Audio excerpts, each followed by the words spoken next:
dollar pullback of the grants that traditionally used to be provided by federal agencies to Harvard, the decision that has been made by the Trump administration. And in 2021, there was this highly provocative program that was conducted, that was sponsored by Harvard and Stanford and Princeton. This was about dismantling global Hindutva is what it was themed. The topic of the conversation was, and the idea was to spread inflammatory rumor mongering about Hinduism and Hindutva, and sort of mutilating it to satisfy a certain group of individuals, and the narrative that they wanted to peddle about India, and particularly Hinduism and Hindutva.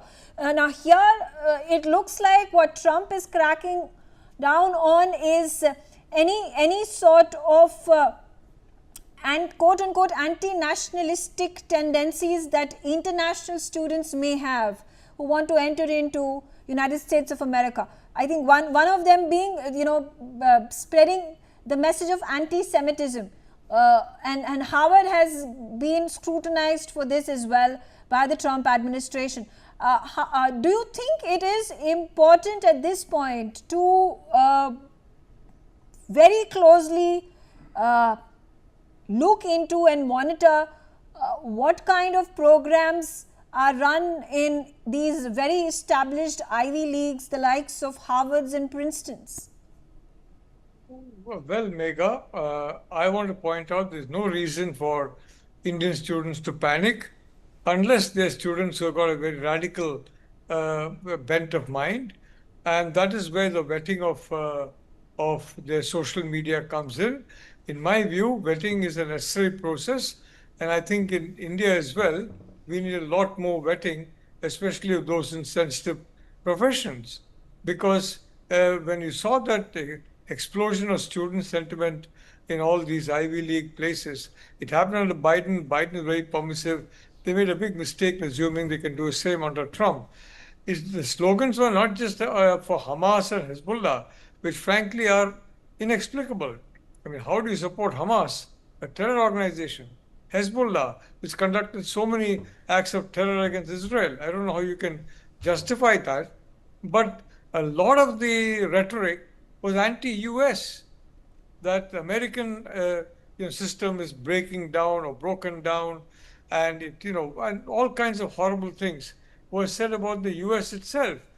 So, quite frankly, Megha, this is only a pause. As Prime Minister Modi said about Operation Sindoor, it's not a halt, it's a pause. This is not really a halt, it's a pause. And there'll be careful vetting, and those students who have got a radical bent of mind, they need not worry. I mean, Canada will welcome them, Australia will welcome them, the UK will welcome them, until, of course, conservative governments come to power, which will be a different situation. But I just want to say no reason for Indian students who don't have a radical bent of mind to panic at all.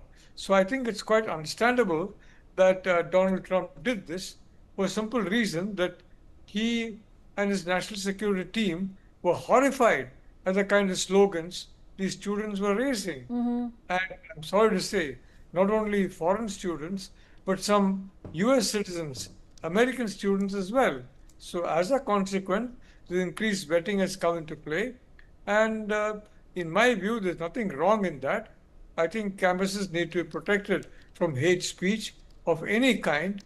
And there's a lot of hate speech against Israel. And of course, there's a lot of hate speech against India that is being spread all over. It's most unfortunate and unjustified. But this kind of thing, Megha, obviously has alarmed the Trump administration. And they're taking this kind of a step. Again, I repeat, it's not a halt, it's a pause. Yeah. After the vetting is complete, that student intake will resume. Thank you. Robinta Sachdev, what's your opinion? And I'm again going to keep bringing out these examples.